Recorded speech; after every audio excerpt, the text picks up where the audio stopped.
Boa noite a todos.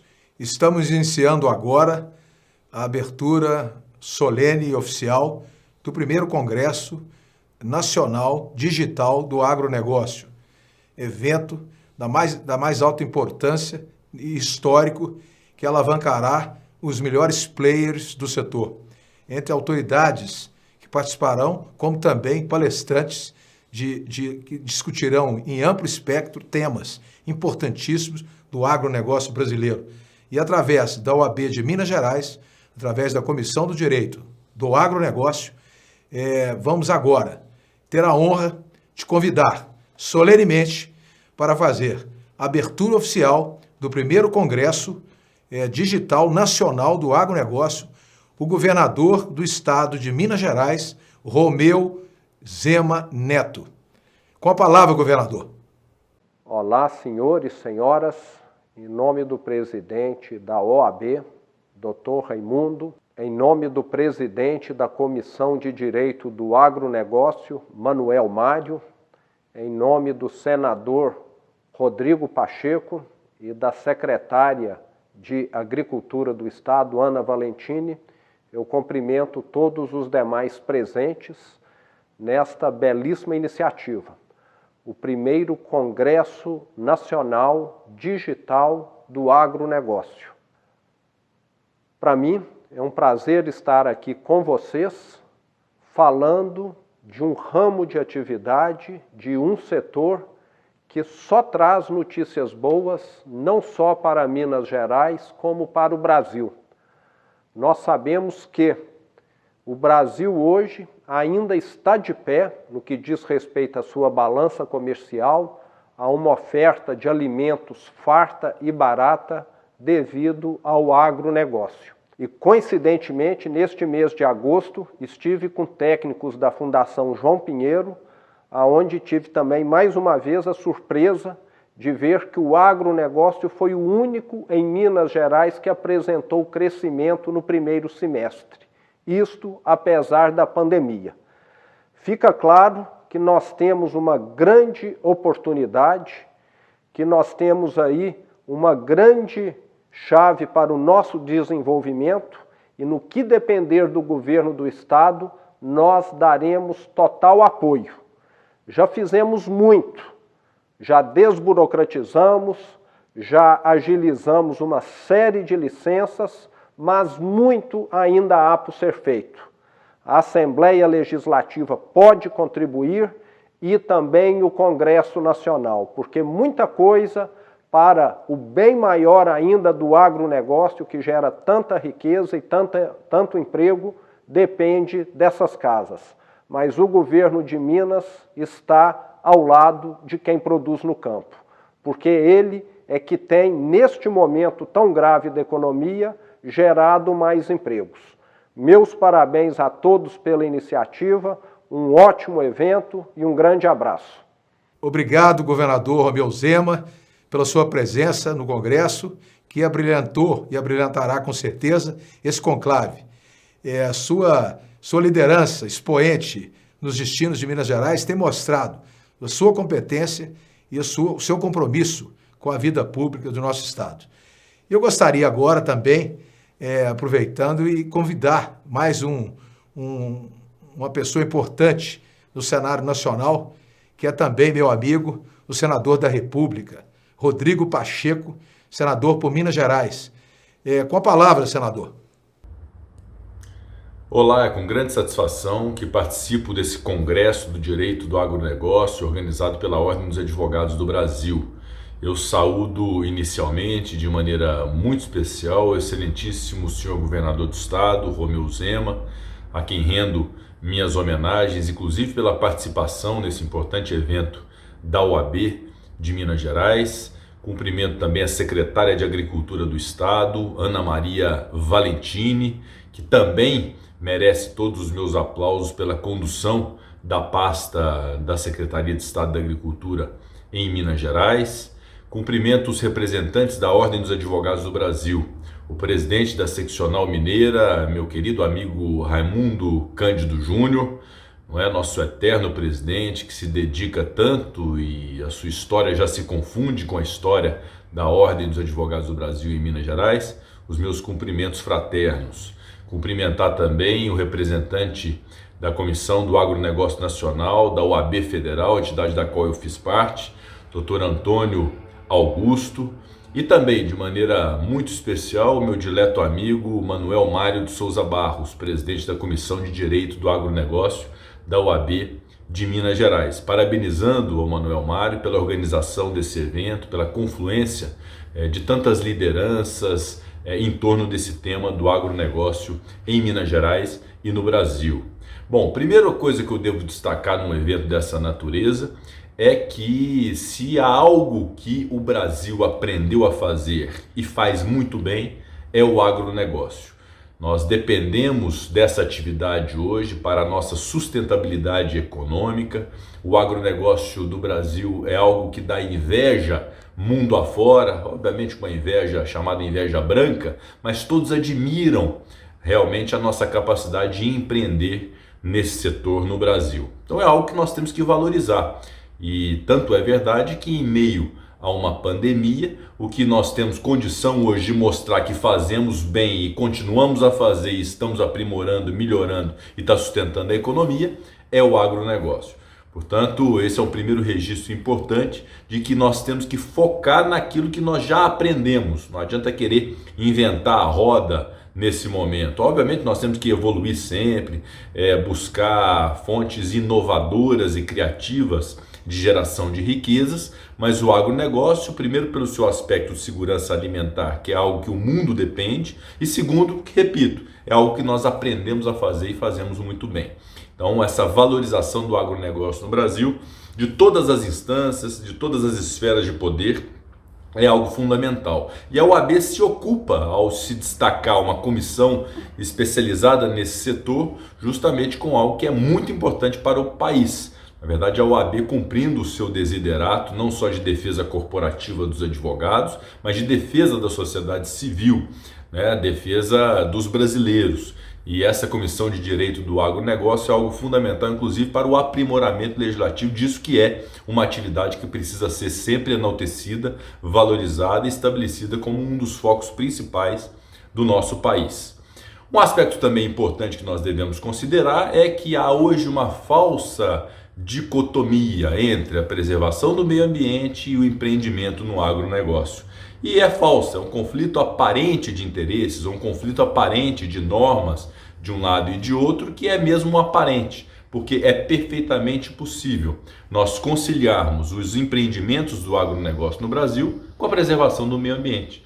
Nada além do que o resto do mundo faça, mas também nada aquém do que o resto do mundo faça. É equilibrar as forças, equilibrar o conjunto de interesses de um lado e de outro. Então é algo que talvez seja um dos pontos importantes que precisam ser destacados nesse congresso, que é esse momento que nós vivemos no Brasil, de muito conflito político, de um ambiente de muita beligerância, mas que na verdade não precisa disso. É perfeitamente possível a produção do café, do milho, do trigo, da pecuária, enfim, de todas as culturas do agronegócio brasileiro, com a preservação do meio ambiente, dos rios, das nossas matas, enfim, é algo que nós temos que amadurecer para entender que são coisas compatíveis. Então esse é um ponto talvez que a OAB possa apresentar uma grande proposta de convergência desses dois interesses e prestará à OAB, através da sua Comissão de Direito do Agronegócio, um grande serviço para o país no momento em que realmente tem esquentado um pouco essa disputa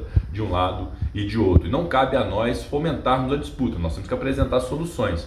E o meu mandato de senador, inclusive, está à disposição, como sempre esteve, da OAB, para levar a cabo e adiante as propostas feitas pela OAB para colocar fim nessa aparente dicotomia que existe entre a preservação do meio ambiente e os empreendimentos de agronegócio.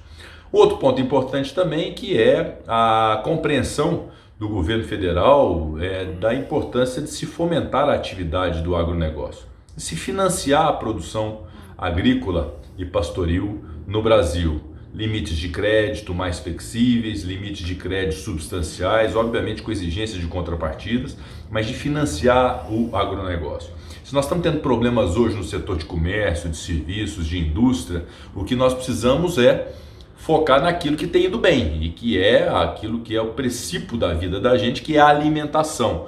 Então, esse financiamento, essa participação do Tesouro, do governo federal, das instâncias de poder no fomento dessa atividade é algo fundamental, inclusive através dos bancos, especialmente dos bancos públicos, que precisam realmente flexibilizar esse acesso ao crédito para fomentar a atividade de agronegócio no nosso país.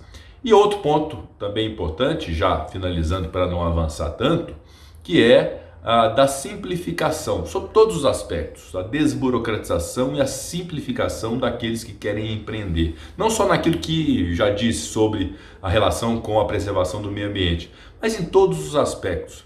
Flexibilizar, por exemplo, algo que nós aprovamos no Congresso Nacional, tive a satisfação de aprovar como deputado, presidente da CCJ na legislatura passada e agora como senador, um projeto do meu colega senador Irajá, que, por exemplo, para a propriedade rural ser transferida não precisa daquelas anuências de confrontantes, não é? Algo que simplifica a negociação num ambiente da comercialização de terras no Brasil. Como é a discussão que está sendo travada, eu sou relator no Congresso Nacional, da venda de terras para estrangeiro, obviamente com todos os filtros, todos os freios para evitar qualquer tipo de avanço sobre a soberania nacional, mas algo que precisa ser debatido no mundo globalizado, se permitir investimento estrangeiro no agronegócio brasileiro. Então são temas importantes que nós temos que buscar sempre simplificar, desburocratizar, para que o ambiente do agronegócio, para os brasileiros que investem, para os estrangeiros que com limitações investam no Brasil, seja um ambiente profícuo, seja um ambiente de evolução,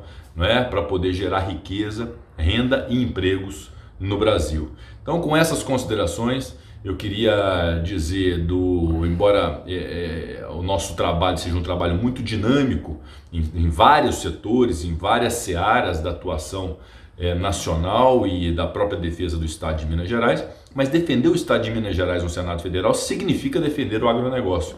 Minas, que é o principal produtor de café, o principal produtor de leite, que tem um rebanho enorme de bovinos, que tem muitos cavalos também, aqui faço um registro aqui dos criadores de manga larga também, que são muito presentes na vida econômica de Minas Gerais. Então há vários setores que defendê-lo significa defender os interesses de Minas Gerais. E tem o meu compromisso. Nós temos que sempre buscar defender esses interesses, que são os interesses maiores do Estado de Minas Gerais. Defender quem produz, quem coloca alimentação, literalmente, quem coloca alimento na mesa de todos os mineiros e, obviamente, de todos os brasileiros. Então tem esse meu compromisso no Senado Federal de levar adiante essas pautas que acabo de dizer e me coloco, uma vez mais, à disposição da Ordem dos Advogados do Brasil, através da sua Comissão de Direito do Agronegócio, para levar adiante o resultado do que foi estabelecido neste Congresso. Muitas ideias virão, muitas ponderações virão.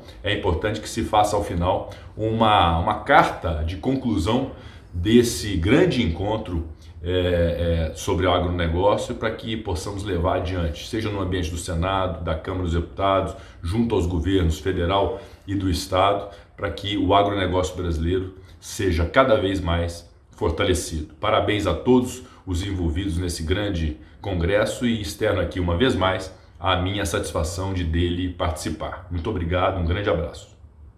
Obrigado pelas palavras, senador. Você que tem sido um lutador incansável por Minas Gerais, tem lutado desafiadoramente, agora recentemente aprovou inclusive medidas importantes que fortalecem a agricultura familiar. Muito obrigado, o agronegócio deve aí a pessoas comprometidas com a causa pública. E eu gostaria nesse momento também de chamar mais uma autoridade extraordinária desse contexto de Minas Gerais também, que é a nossa secretária, Ana Soares Valentini, que é a primeira mulher a ser secretária de Estado da Agricultura e Pecuária e Abastecimento na história de Minas Gerais e de governo. A doutora Ana Valentini é a secretária de Estado hoje, que vem desenvolvendo um trabalho extraordinário no campo e no setor rural. Com a palavra, secretária. Boa noite a todos. Sejam muito bem-vindos ao primeiro Congresso Nacional Digital do Agronegócio. Parabenizo a OAB de Minas Gerais pela iniciativa e nas pessoas do governador Romeu Zema, da ministra Tereza Cristina, do presidente da OAB Minas Gerais, Raimundo Cândido Júnior, e do presidente da Abramilho, Alisson Paulinelli. Cumprimento a todos os palestrantes desse importante evento. O momento inédito que estamos vivendo diante da pandemia do novo coronavírus evidencia, mais uma vez, a importância do agronegócio para a nossa sociedade. Mesmo com a necessidade de isolamento social e a paralisação de grande parte do setor produtivo nos centros urbanos, os produtores rurais não descansaram um minuto sequer. Pelo contrário, o agro vem garantindo a segurança alimentar a todos os brasileiros com muito esforço e persistência, visto que a rotina no campo não é fácil, e com o mesmo espírito que a Secretaria de Agricultura vem trabalhando, juntamente com suas vinculadas Emater, Epamig e IMA. Um dos grandes avanços que merecem ser comemorados é a regulamentação do Programa Estadual de Cooperativismo da Agricultura Familiar e Agroindústria Familiar de Minas Gerais, o Cooperaf. Essa é uma conquista que vai beneficiar a produção, o processamento e a logística da maior parte das propriedades rurais no estado. Outro esforço contínuo tem sido na desburocratização das normas que regulam o trabalho do produtor rural mineiro. Deixar o estado mais ágil e reformular a legislação para que o agricultor possa aumentar a eficiência dentro de sua propriedade é um dos nossos compromissos. Esse tema vai ao encontro da reforma tributária no agronegócio, que também será discutido neste congresso, e é de suma importância para que o setor continue sendo um dos pilares mais fortes da nossa economia após a pandemia. Por fim, como mulher à frente de uma Secretaria de Estado, não posso deixar de destacar aqui a excelência do trabalho feminino no agronegócio. Se temos a nossa querida ministra Tereza Cristina desempenhando um trabalho exemplar no Ministério da Agricultura, temos também milhares de produtores rurais assumindo cada vez mais papéis que, no passado, eram desempenhados exclusivamente por homens. Um fenômeno que só engrandece o nosso setor. No mais, desejo a todos um excelente evento, com a esperança de que o agronegócio tenha, cada dia mais, o reconhecimento que merece em todos os brasileiros. Obrigado pelas palavras, secretária Ana Valentini. Você, que sem dúvida nenhuma tem um entendimento perfeito. E no momento que você fala de reforma tributária, nós estamos juntos, vamos desonerar o campo. Com certeza. Obrigado pela participação. E eu também, nesse momento solene, para fazer a apresentação nessa solenidade oficial, eu gostaria de chamar o Dr. Raimundo Cândido Júnior, que é o nosso presidente da Ordem dos Advogados do Brasil em Minas Gerais, conhecido como Raimundinho. Essa figura impoluta, essa figura extraordinária que já comanda a nossa OAB. Então, que você, presidente, fale agora nessa abertura para nós todos de Minas Gerais e do Brasil. Com a palavra, presidente. Boa noite. Estou muito feliz em fazer a abertura deste primeiro Congresso Nacional Digital do Agronegócio, em que se discutirão os desafios do agronegócio no Brasil. Nós estamos muito honrados com a participação de ilustres autoridades que o cumprimento na pessoa do governador Romeu Zema Neto e do nosso senador Rodrigo Pacheco, que tudo tem feito na área do Executivo e do Legislativo para que o agronegócio se fortaleça cada vez mais. Quero parabenizar o presidente Manuel Mário de Souza Barros, que preside com ímpar competência essa Comissão do Direito ao Agronegócio.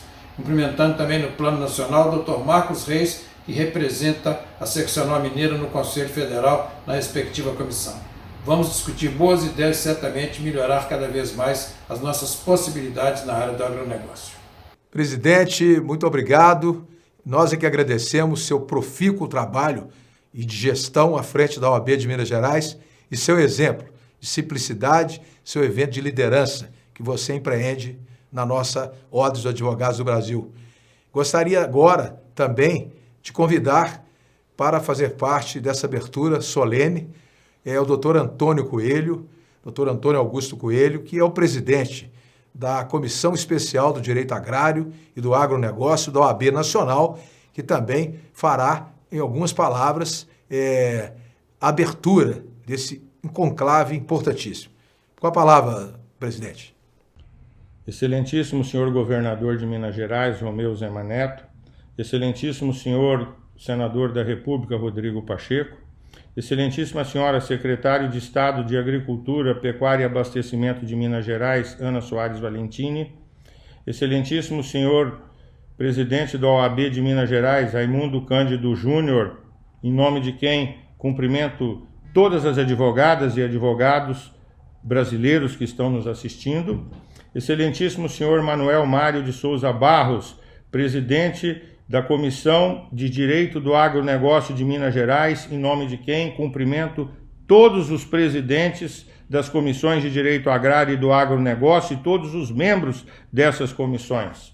Senhoras e senhores, eu costumo dizer em eventos que participo, e quero reiterar isto neste belo evento que agora estamos, que precisamos recuperar a velha arte da conversa, do bom debate, do falar e do ouvir, e de divulgar com liberdade e respeito as ideias. Ainda mais em momentos de crise, a liberdade de expressão, os debates saudáveis e a difusão de informações são elementos muito importantes para superarmos as atuais dificuldades e sairmos maiores do que éramos quando entramos na crise. Assim sendo, estou feliz de poder estar junto a pessoas tão qualificadas neste evento tão importante para junto compartilharmos diagnósticos, sugestões, opiniões e soluções para estes tempos estranhos nos quais estamos vivendo. A primeira coisa que preciso dizer é que o agronegócio brasileiro possui uma resiliência incrível. O setor já passou nos últimos anos por crises severas, como a gerada pela Operação Carne Fraca ou a ocasião da greve dos caminhoneiros, em que impactou drasticamente no escoamento da produção. Agora, passando pela pandemia do Covid-19 e as medidas restritivas de circulação e distanciamento social, o agronegócio não apenas sobrevive a mais essa crise, como mais do que isso, revela-se outra vez como o esteio da nação, como setor forte de nossa economia, como atividade que leva o Brasil para frente. O Brasil é grande, o Brasil é forte no agronegócio. O Brasil é o maior player mundial do agronegócio. O Brasil é o maior produtor de soja do mundo, produzindo agora 131 milhões de toneladas, enquanto o segundo maior produtor, os Estados Unidos, estão produzindo 112 milhões e meio de toneladas. O Brasil consome apenas 47 milhões e 700 mil toneladas, enquanto os Estados Unidos consomem 60 milhões de toneladas, quase 61 milhões. A Argentina produz 53 milhões de toneladas, mas ela consome 50 milhões de toneladas. A China, que produz 17 milhões e meio de toneladas, ela consome 113 milhões de toneladas. Então, o Brasil exportou para a China, quer dizer, quase 80 milhões de toneladas das 131 milhões produzidas. E os Estados Unidos é o segundo maior supridor de exportações, basicamente para a China. Né? No setor de milho, o Brasil produz 107 milhões de toneladas. No setor do álcool, café, pecuária, suinocultura, avicultura, o Brasil é o grande player mundial do agronegócio. O Brasil é o país que tem a maior quantidade de terras agricultáveis, terras férteis com água. E é o responsável, segundo a FAO, por praticamente 40% do excedente da produção mundial dos próximos anos. O Brasil tem o compromisso, é o único país com a disponibilidade, com a capacidade de suprir as necessidades das próximas décadas da população mundial por alimentos. Então essa é a grande importância do Brasil no agronegócio, hoje o maior player mundial do agronegócio. E num momento de crise, os operadores de direito têm que ter em mente a importância do agronegócio. E para o agronegócio, no aspecto jurídico, a coisa mais importante é a segurança jurídica, é a previsibilidade. Os empresários não podem ser surpreendidos. Eles têm que ter uma certeza das regras do jogo.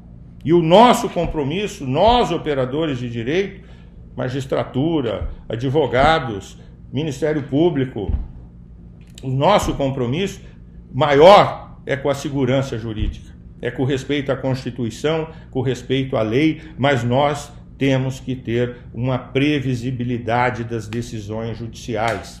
Essa é a grande necessidade. As regras do jogo têm que ser respeitadas. É isso que favorece o ambiente dos negócios. Esse é o maior compromisso.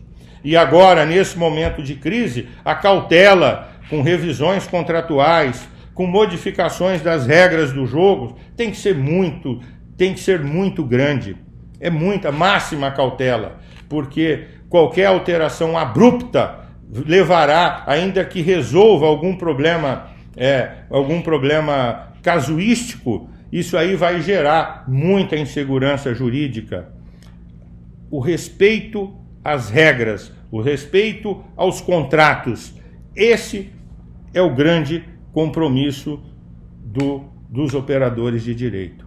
Então, eu gostaria apenas de destacar isso, pontuar aqui que os grandes estados brasileiros, os grandes produtores brasileiros, têm gráficos aí elaborados, né, comparando os casos do coronavírus com a produção de milho, produção de soja, e evidentemente os maiores estados produtores, que no caso é o estado do Mato Grosso, a quantidade ainda é pequena, muito embora a disponibilidade de leitos e tudo mais tenha levado aceleradamente esses estados a passarem por uma crise, mas os nossos grandes produtores nas fronteiras agrícolas brasileiras ainda não estão sendo impactados. A nossa produção, inclusive de soja, aumentou substancialmente, até 4% é o que se espera, né? Então, a segurança jurídica é o nosso maior compromisso, é esse ponto que quero ressaltar. Para os próximos meses, o comportamento da China, que é o grande player do agronegócio brasileiro, é o que nós aguardamos, que vai ser diretamente impactado e determinado pelas eleições dos Estados Unidos. A China comprou pesadamente soja, milho nos Estados Unidos e paralisou as compras, e agora tem comprado no mercado brasileiro. Isso vai ser determinado. Agora, no dia 15 de agosto, vai ter mais uma reunião entre o governo americano e o governo chinês, e também o mercado aguarda o resultado dessa reunião para saber se aquela primeira fase, as regras foram estabelecidas, e nós aguardamos aí o comportamento basicamente da China, se ela continuará fortemente nas compras de commodities ou se ela vai paralisar, como está fazendo nos Estados Unidos, suspendendo essas compras depois de ter comprado fortemente, e isso tudo afetando diretamente aqui o mercado brasileiro. Mas são essas considerações que eu gostaria de fazer e esperamos aí um grande evento. Muito obrigado a todos. Obrigado, presidente Antônio Augusto Coelho. Muito obrigado pela sua honrosa participação neste congresso.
Vamos então agora dar início ao hall de palestras que se inicia a partir de hoje e vamos até no terceiro dia, com temas importantes. Então eu tenho a honra de chamar para brilhantar e iniciar essas palestras o ministro interino da Agricultura, Pecuária e Abastecimento do Brasil, Dr. Marcos Montes Cordeiro.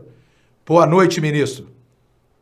Queria inicialmente cumprimentar a OAB de Minas Gerais, claro, com o apoio da OAB Nacional e a Comissão de Direitos do Agronegócio aqui de Minas Gerais, pela iniciativa nesse primeiro congresso digital do agronegócio. Acho que tudo que se fala do agronegócio é extremamente importante, principalmente vindo de uma entidade tão representativa e tão importante como é a OAB. E a OAB de Minas é realmente aquilo que nós temos de melhor no Brasil. Queria cumprimentar o governador Zema, cumprimentar a secretária Ana Valentim, amiga Ana Valentim, cumprimentar de uma forma muito carinhosa o Raimundo Cândido Júnior, o Manuel e o Antônio Coelho. O Raimundo faço com muita lembrança, com muitas saudades. Você sabe, Raimundo, eu comecei minha vida profissional praticamente como médico que sou, né? Minha formação é médica, e eu comecei minha vida aí na Caixa de Assistência dos Advogados. E me lembro da inauguração, olha como eu estou antigo, me lembro da inauguração aí da Rua Albita, se não me engano. E estive aí na inauguração como médico da Caixa. E convivi também com seu pai naquela época, que muitas outras figuras que tanto enriquecem a nossa OAB de Minas Gerais.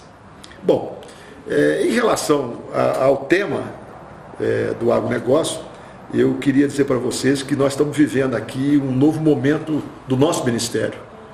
O presidente Bolsonaro, com muita sabedoria, quando se iniciou o seu governo, ele colocou dentro do ministério todas aquelas atividades afins do agronegócio, seja agricultura familiar, seja agricultura empresarial, fazendo uma só agricultura e trazendo também para esse ministério outras ações que estavam distribuídas em ministérios distintos, como, por exemplo, a agricultura familiar, como, por exemplo, a pesca, a Secretaria de Assuntos Fundiários, o Serviço Florestal Brasileiro, o INCRA.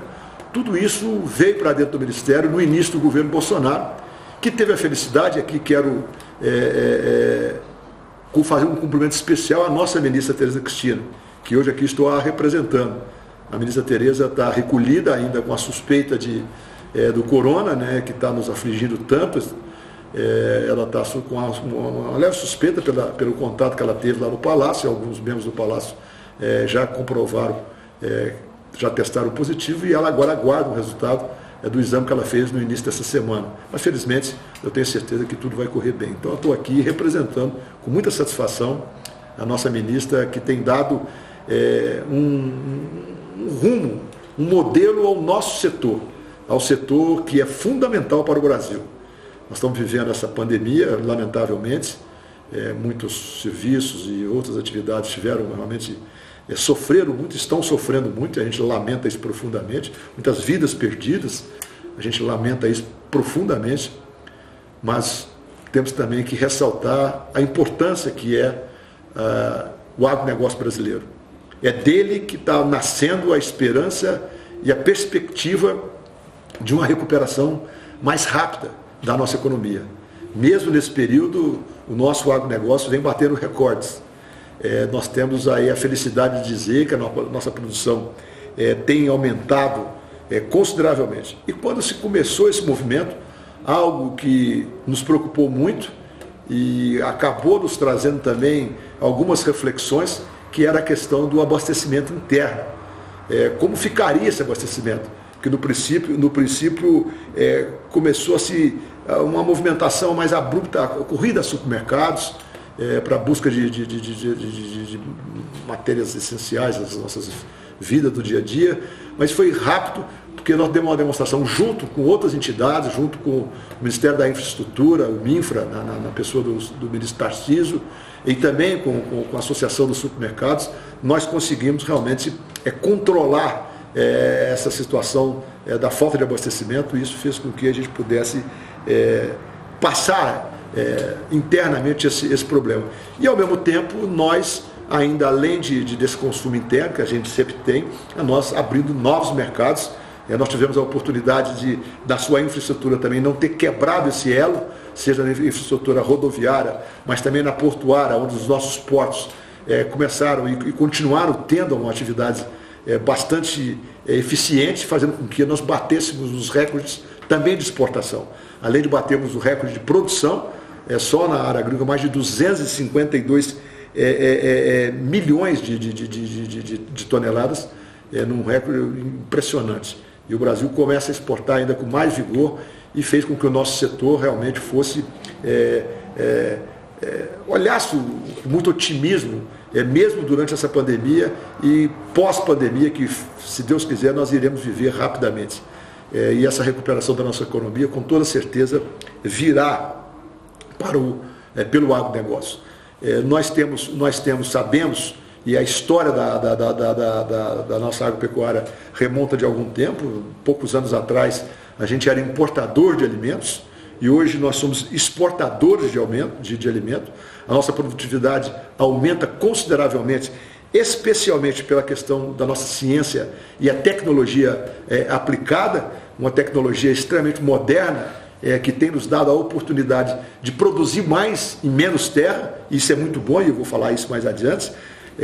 Tem problemas, claro, que nós precisamos de atacar de frente, olhar de frente, porque 9% dos nossos estabelecimentos mais ricos, vamos chamar, produzem 85% da nossa produção, são responsáveis por 85% da nossa produção, e 91% dos nossos estabelecimentos, que são menores, são responsáveis apenas por 15% da produção.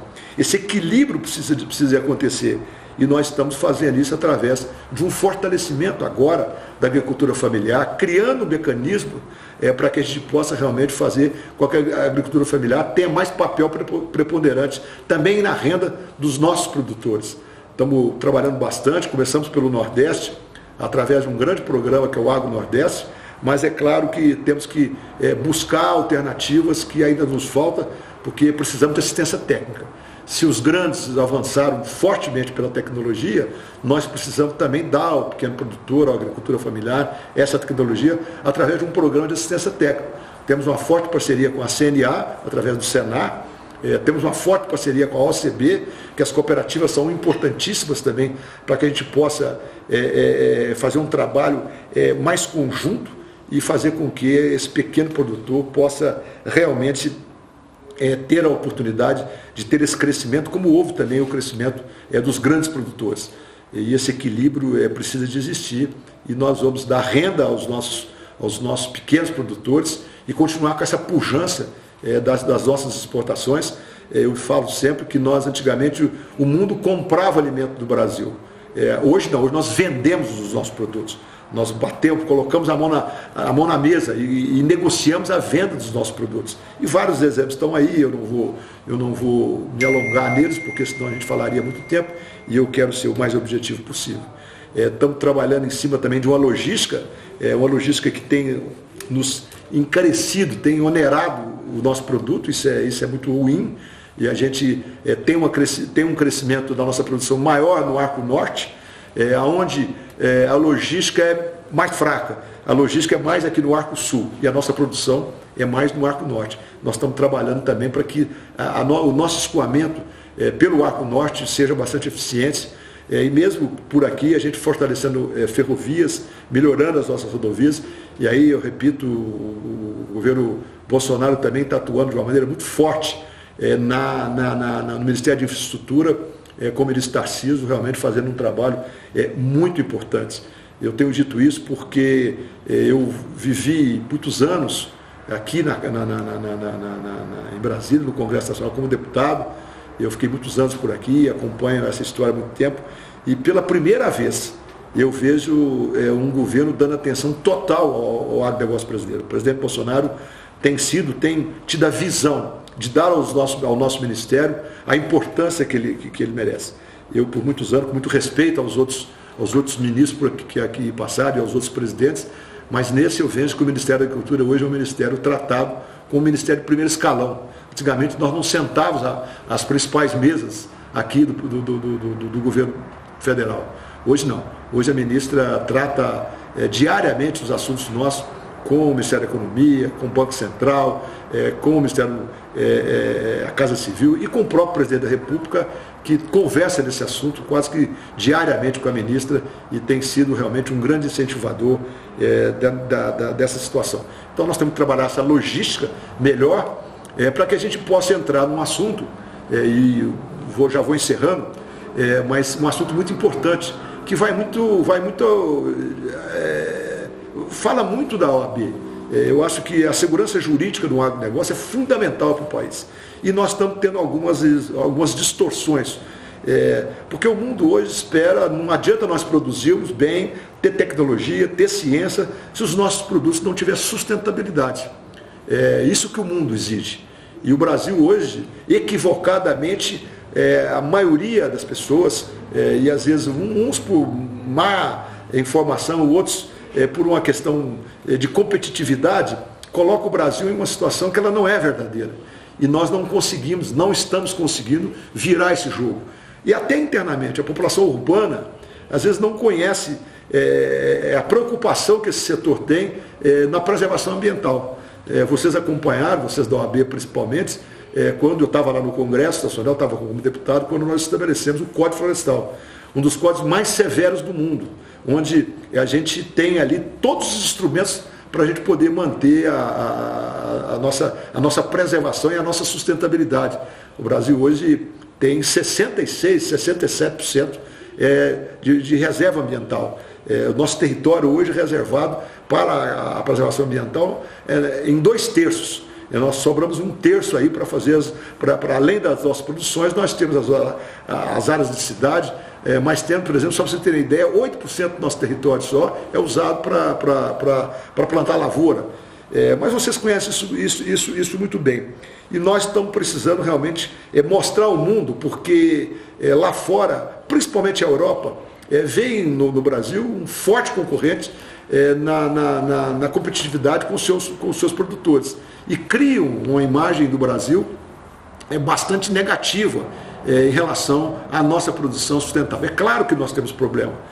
Nós estamos aqui trabalhando assim, insistentemente no assunto da preservação ambiental. Se criou até o Conselho da Amazônia agora, que é presidida pelo vice-presidente Mourão, que engloba os ministérios que estão, vamos dizer, diretamente relacionados a essa situação de queimadas, de incêndios. O Ministério do Meio Ambiente está envolvido, o Ministério da Agricultura fortemente envolvido, porque nós precisamos preservar, mas precisamos produzir. Na região da Amazônia vivem 20 milhões de brasileiros. Esse pessoal precisa de ter alimento, precisa ter sobrevivência, precisa ter dignidade. Nós temos que dar a eles a capacidade da produção e não só deixá-los à margem. A Amazônia é o nosso patrimônio maior que nós temos. Mas nós temos um patrimônio humano lá dentro também que nós precisamos também olhar com muito carinho.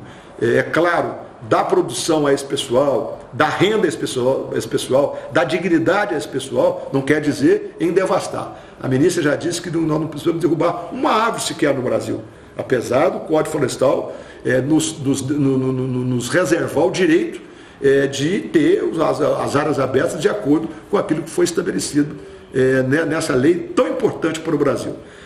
Mas esse trabalho que eu estava dizendo, nós estamos fazendo, é a questão da regularização fundiária. Nós precisamos dar a esses proprietários que estão em suas áreas de direito, mas não de fato, o seu documento, a sua caracterização de que é proprietário. Porque com isso ele terá direito a ir ao banco de ter recursos, a assistência técnica mais direcionada, e pararão de, às vezes, fazer esses aí que fazem realmente. Às vezes algumas queimadas inadvertidas, sem orientação, e nós não sabemos onde estão, porque nós não temos essa documentação. Então nós estamos fazendo um trabalho forte. Existe um projeto de lei hoje da regularização fundiária que está avançando aqui no Brasil, está avançando aqui no Congresso, que com toda certeza a gente vai ter um grande ganho nisso tudo. Por isso nós precisamos cada dia mais se debruçar das missões que nós temos, debruçar daquilo que nós precisamos avançar ainda mais. Avançamos muito no agronegócio, mas o Ministério da Agricultura, comandado pela excepcional ministra Tereza Cristina, que, repito, tem feito um trabalho digno, um trabalho à altura do que nós representamos no mundo hoje, e nós sabemos que vamos precisar ainda ter mais presença mundial. A população mundial vai crescer até 2050 de uma forma assim exponencial.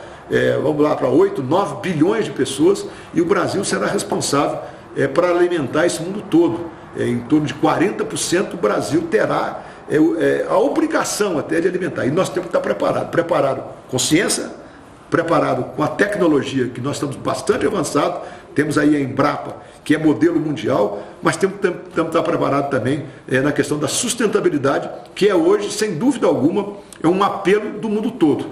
E o Brasil tem feito o seu dever de casa, mas não podemos permitir que algumas pessoas lá fora, até alimentada por algumas pessoas aqui de dentro do Brasil, criem uma imagem negativa do país que não é verdadeira.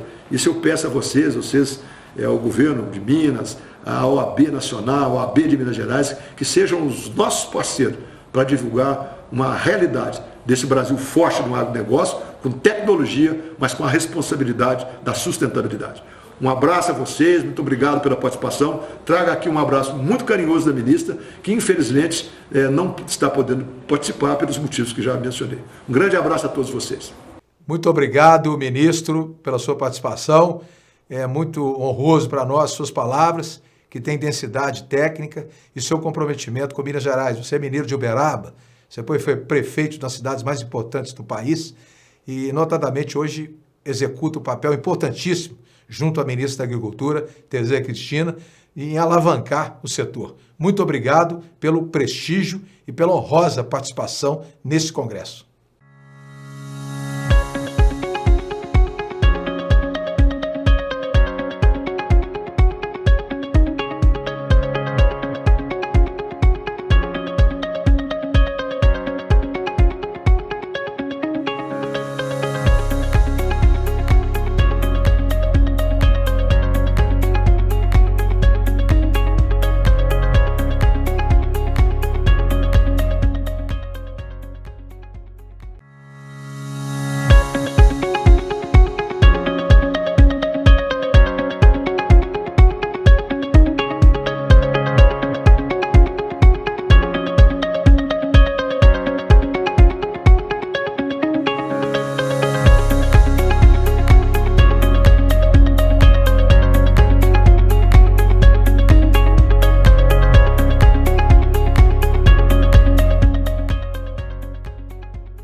Boa noite a todos.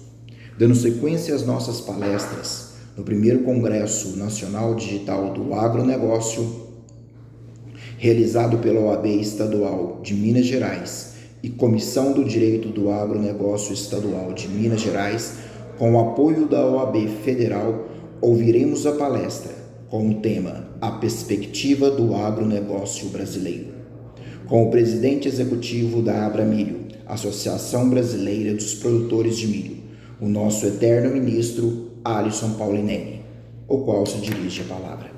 Sabe as dificuldades que nós vivíamos?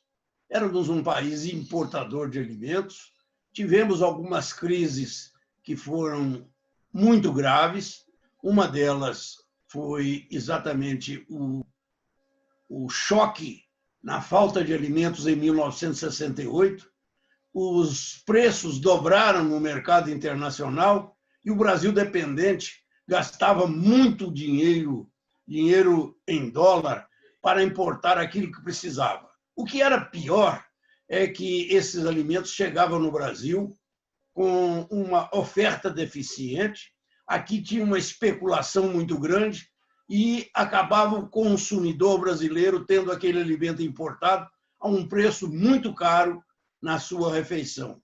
Isso colocava o Brasil numa posição tão incômoda que um país ainda pobre, a família média brasileira pagava o alimento mais caro que o mundo conhecia. A partir de 1970, acreditou-se que o Brasil teria uma melhor chance, mas em 1973, com a crise do petróleo, a situação ainda ficou mais reversa. porque o Brasil, naquela época, só produzia 80% do petróleo que consumia. Ele só produzia 20%, desculpe. E, com isso, nós tínhamos de importar 80% do petróleo que consumíamos. E o petróleo, que estava a $3 o barril, na semana seguinte já estava a 11, 12, 15, 19, 20 e assim sucessivamente. E o Brasil ficou realmente numa situação crítica. Teríamos de abrir uma solução. Montar-se um novo modelo industrial para que a indústria brasileira fosse competitiva gastaria mais de 15, 20 anos. Descobrir petróleo também não era fácil. Com a tecnologia existente, nós teríamos de gastar aí de 10 a 15 anos no mínimo. O Brasil não tinha condições de sobreviver mais do que 5 ou 6 anos. O nosso saldo da balança comercial estava sendo consumido numa rapidez espantosa. Tomou-se, em 1974, a decisão de que nós iríamos tentar reverter o quadro no setor agrícola. Os nossos recursos naturais são quase infindáveis. O Brasil é um continente tropical. Só tinha um grande problema. Ninguém conhecia a tecnologia da agricultura tropical no mundo. Tivemos de acreditar na nossa juventude, especialmente os nossos profissionais da pesquisa, da extensão, e dar a eles condições para um trabalho efetivo para mudar esse quadro.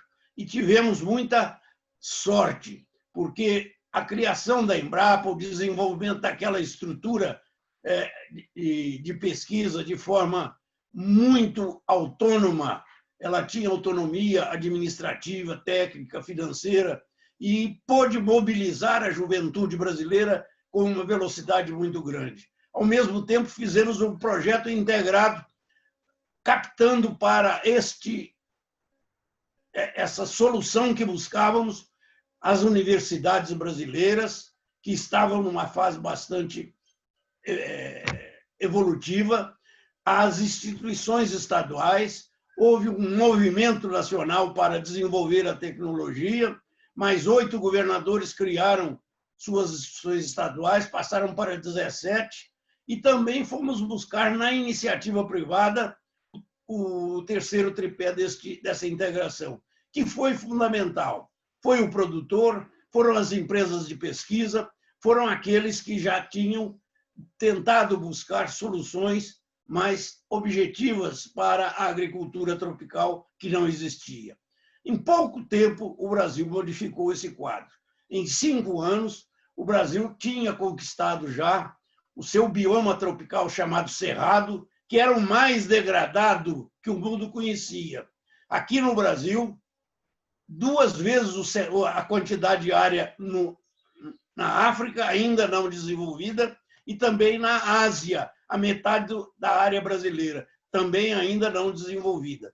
Foi aqui que se desenvolveu o Cerrado brasileiro, e com ele nós conseguimos não só estabelecer, já nos 5 anos, praticamente o equilíbrio na alimentação. O Brasil já começou a exportar. A partir de 80, nós disparamos, porque a tecnologia que nós criamos tinha uma característica excepcional. Nós éramos, naquela época, detentores do conhecimento da chamada agricultura tropical, que o mundo não conhecia.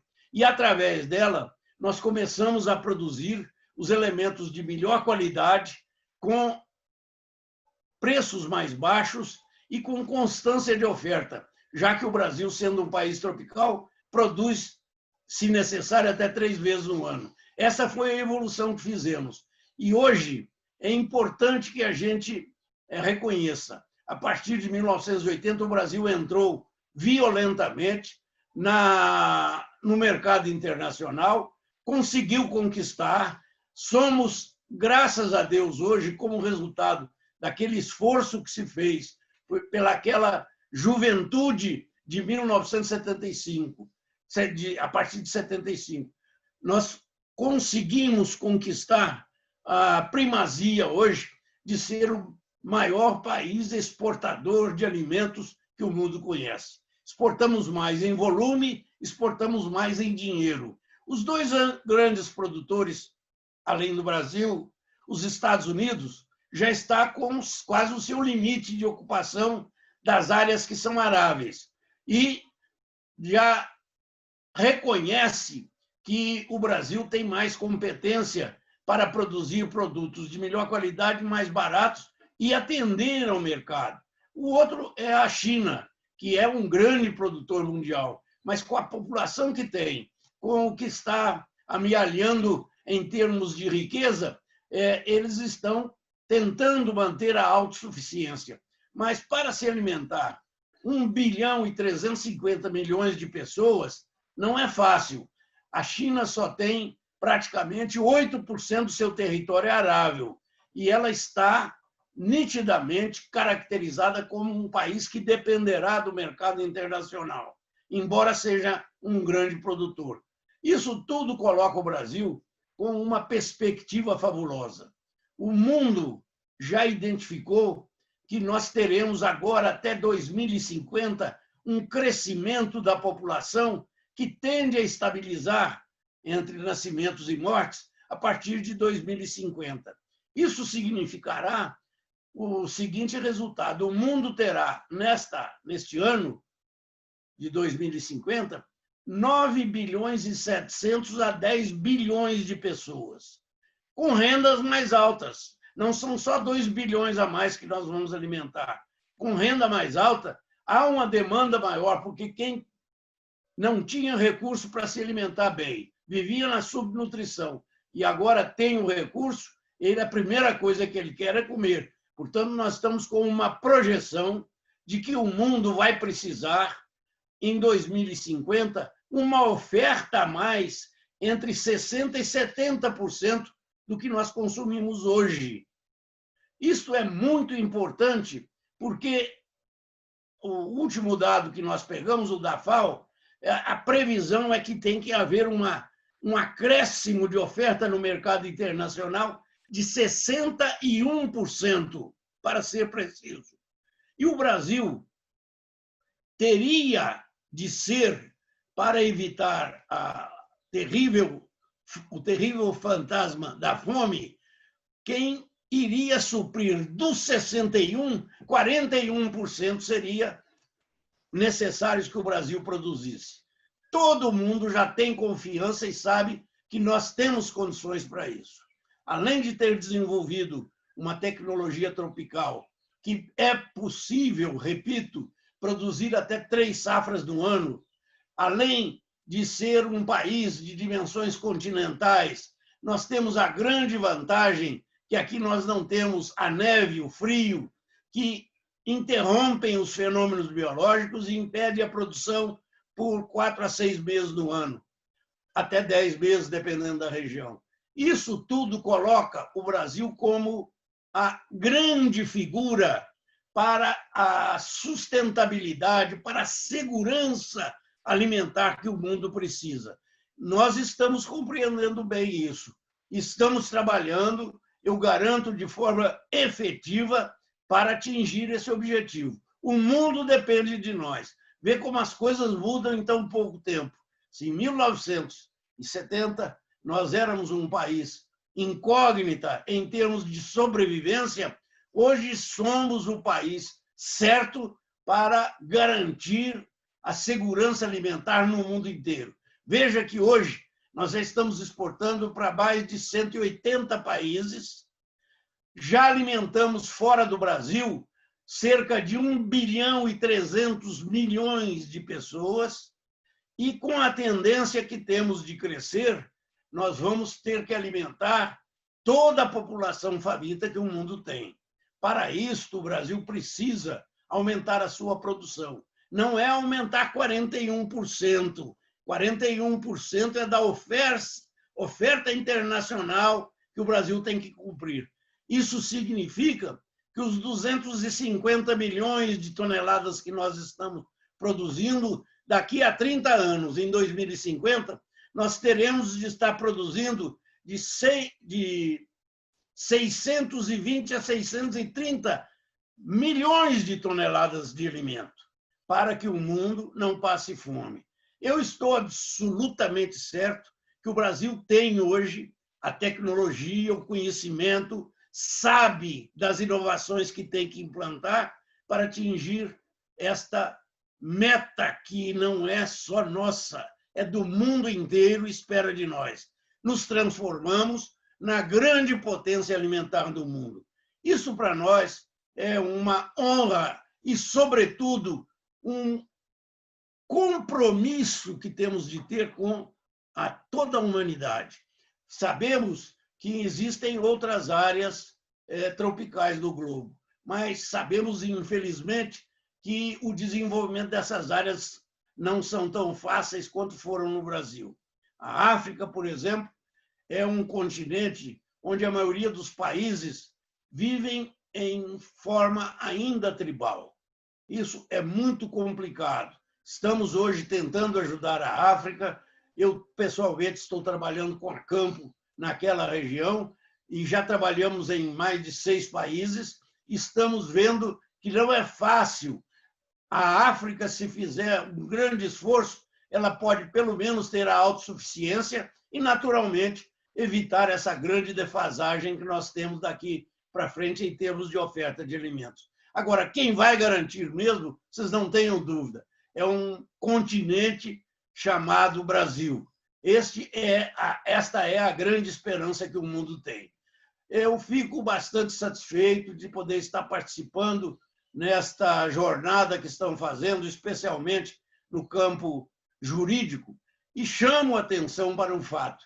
O Brasil precisa de ter a segurança jurídica dentro do seu sistema democrático para que haja condições de haver as mudanças que precisamos fazer até atingir esse volume de produção. Não é possível que um país desenvolva sem segurança jurídica. Eu dou muita importância a esse tema que vocês estão discutindo hoje, porque ele é fundamental em termos de organização política. O empresário brasileiro, o produtor brasileiro, precisa, antes de mais nada, ter a segurança jurídica para fazer os investimentos, usar a tecnologia que o Brasil já tem, produzir com maior produtividade, produtos de melhor qualidade, com a chamada segurança de manutenção dos nossos recursos naturais. Isto é, produzir de forma sustentável para garantir ao mundo não só a qualidade do alimento, o preço mais barato e também a constância de oferta. Eu fico muito feliz, porque, além dos recursos naturais da terra, o Brasil também é detentor de um recurso que o mundo hoje já está carente, é a água. Antes de se descobrir a chamada bacia hídrica do rio do Amazonas, chamada Belterra hoje, nós já éramos detentores de 12% a 14% da água e nos baseávamos muito no aquífero Guarani, que era considerado o maior do mundo. Só para vocês terem ideia, os nossos profissionais já estão descobrindo que o aquífero Amazonas, que não estava nessa conta, tem o dobro do Guarani. Portanto, o Brasil hoje não tem problema com a água. E você tendo recursos naturais que temos, que Deus nos deu, a terra, a água, o calor, a luz, não há quem vai segurar o Brasil. São os fatores fundamentais para que nós possamos atingir o atendimento a essa demanda que nós estamos dando e colocar o Brasil realmente na posição que ele merece. É o país que recebeu a dádiva divina de ser um país rico em recursos naturais. Graças a Deus conseguimos, pela nossa capacidade técnica, pela nossa competência, pelo valor da ciência que estamos desenvolvendo aqui, fazer o uso e o manejo desses recursos sem degradá-los. Aliás, fomos o único país do mundo que não começamos a agricultura por terras férteis. Nós começamos a agricultura para valer mesmo no bioma mais degradado que o mundo conhece, que é o Cerrado. E o transformamos no inverso. Se nas áreas tradicionais, em 10 mil anos, o homem pegou a terra fértil e hoje está gastando essa terra fértil e degradando, nós aqui pegamos a terra mais degradada que o mundo conhecia, que é o Cerrado, e transformamos na mais produtiva e competitiva que o mundo conhece. Isso foi um trabalho que o brasileiro foi capaz de fazer, assustou o mundo com isso, mas, de outro lado, garantiu e deu a segurança alimentar para que possamos viver em paz nessas próximas décadas. Muito obrigado, eterno ministro Alisson Paulinelli, você que reinventou a agricultura no Brasil e criou o agronegócio. Suas palavras de consistência técnica são importantíssimas e primorosas. Muito obrigado pelo seu prestimoso empenho em participar desse congresso. Fico muito feliz.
Dando sequência às palestras desse primeiro dia do Congresso Nacional Digital do Agronegócio, tenho a honra de apresentar aqui a produtora rural, a socióloga e a mestre em Ciências Políticas, doutora Tereza Vendramini.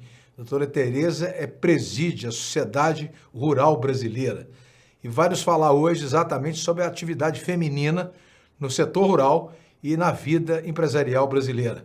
Boa noite, doutora Tereza. Agradeço muito o convite do primeiro Congresso Nacional Digital do Agronegócio. Prazer imenso estar com vocês, com a OAB de Minas Gerais, a OAB Nacional e a Comissão Estadual do Direito do Agronegócio. E o que me foi pedido é para que eu falasse, discorresse um pouco sobre os desafios da mulher rural no agro brasileiro. E falar da mulher no agro brasileiro, eu acredito que é falar muito da evolução do Brasil, é falar da formação do nosso país, do desenvolvimento que o Brasil teve chegando até hoje. Eu penso muito em mulheres que contribuíram para o avanço, para a melhoria das condições de vida e principalmente mulheres que nos trouxeram até aqui no nosso futuro. E para a gente chegar até aqui, eu acho muito importante fazer jus a quem veio antes, né? Eu olho muito as nossas famílias, os nossos familiares, pessoas assim no nosso entorno e alguns momentos especiais do Brasil. Sempre houveram mulheres que tiveram um momento, tiveram uma participação e tiveram uma vida que contribuiu muito. E aqui na nossa fala eu quero contar um pouco, em alguns momentos, da época de 1500, 1530, quero falar um pouco da dona Ana Pimentel.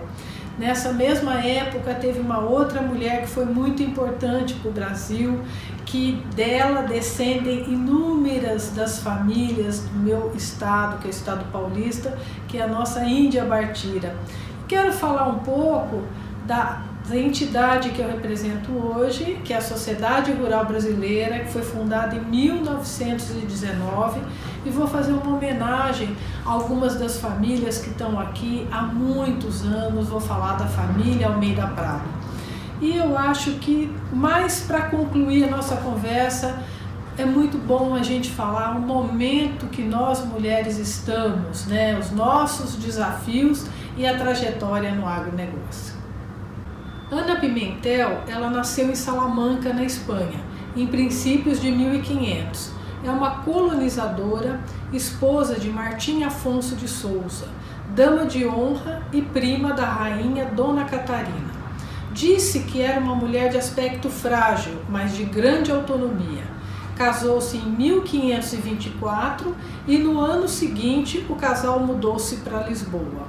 Em 1530, o marido foi designado a colonizar o Brasil e a combater os franceses que andavam de olho naquelas terras. Passou 3 anos no Brasil, fundou a Vila de São Vicente e retornou a Lisboa em 1533. O capitão Mor era fidalgo português, navegante e explorador de territórios da além-mar, que não dispunha de tempo para cuidar da capitania.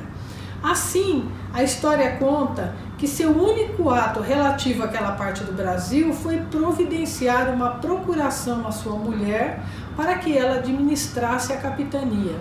Em 1533, ele foi nomeado capitão-mor do Mar da Índia e depois tornou-se governador da Índia.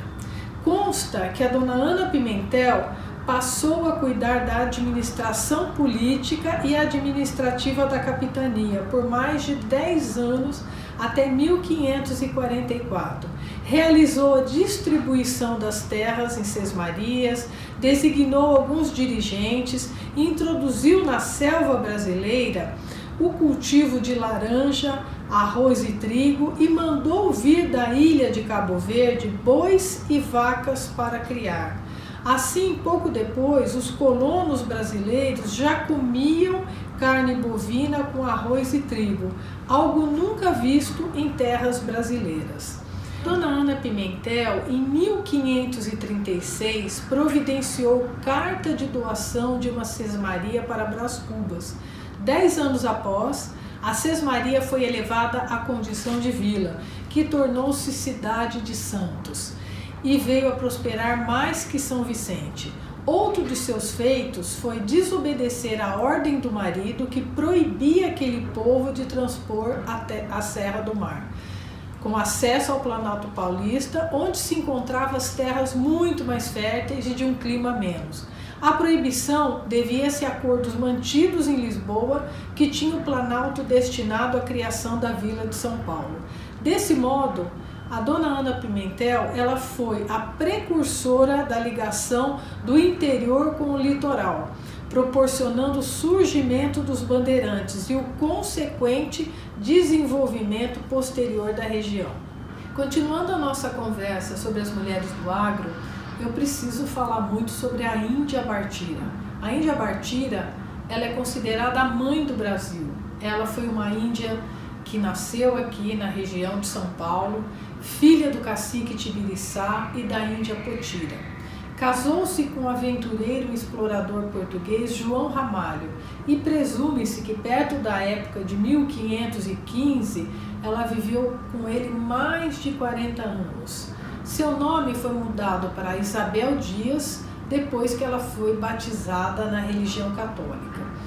E no Planalto, Piratininga, onde eles viveram muitos anos, eles tiveram 9 filhos e dessa união tem um dado que eu acho muito importante, da união da Bartira e do João Ramalho, descendem inúmeras das mais tradicionais famílias paulistas e assim se formou a Vila de São Paulo. E na sociedade rural brasileira eu quero falar da família Almeida Prado, e precisamente da dona Maria Isaltina de Almeida Prado, que nasceu em São Paulo, que é filha de Sebastiana do Amaral de Almeida Prado e Sálvio de Almeida Prado. O seu Sálvio, ele foi o 17º presidente da Sociedade Rural Brasileira, sendo presidente em 2 períodos, 1963 a 1969 e 1972 a 1978.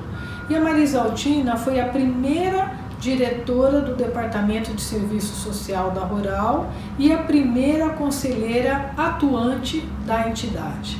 Ela começou a frequentar a Sociedade Rural Brasileira no ano de 1972, quando seu pai foi eleito presidente pela segunda vez. Atualmente, a Marisa Altina cuida de fazendas em Boracéia e na cidade do Prado, no norte do Paraná, que foi fundada pelo seu pai.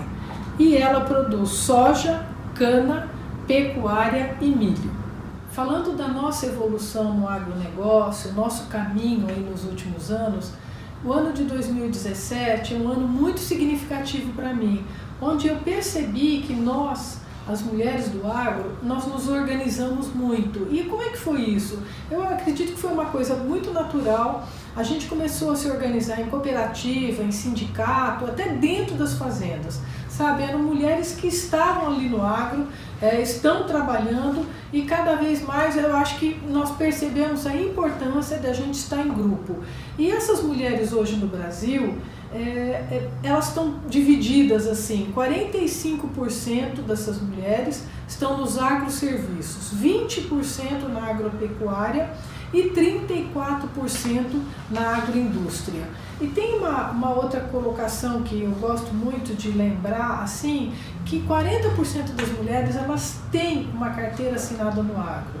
E assim, existe uma necessidade muito grande dessa moçada que está vindo aí de estar junto com o agronegócio. Hoje tem uns índices nas faculdades, nas universidades, que o índice de mulher participando é mais de 50% em agronomia, veterinária, zootecnia. E outra coisa que eu gosto muito de lembrar é que parece que tem um dado de quase 20% das mulheres do agro que residem na área rural mesmo. A gente está lá na área rural. E os setores, né? Os setores que nós mulheres estamos trabalhando, é mais ou menos assim, 1,6% é na floricultura, 18%, quase 19% na hortifruticultura, quase 10% na bovinicultura, 12% na avicultura, 7,5% na cafeicultura, 2,7% em cana-de-açúcar, 5,6% na suinicultura e 9,7% na exploração florestal. Eu não tenho dúvida que a chegada das mulheres aqui, nesses últimos tempos, é um caminho sem volta. As mulheres do agro estão se organizando, como eu já comentei, estão trabalhando muito junto, e esse caminho é um caminho que só tende a crescer. E agradeço, como eu comecei no começo desse vídeo, as mulheres que vieram antes da gente, as mulheres que vieram nos outros séculos, as mulheres que vieram aqui no começo do Brasil e que abriram tudo isso para a gente caminhar. Um abraço. Extraordinária palestra da doutora Tereza Vendramini, realmente muito importante, encerrando hoje o ciclo de palestrantes do primeiro Congresso Brasileiro Digital do Agronegócio. Gostaria de convidá-los para amanhã estarem com a gente novamente, a partir das 18 horas. Boa noite.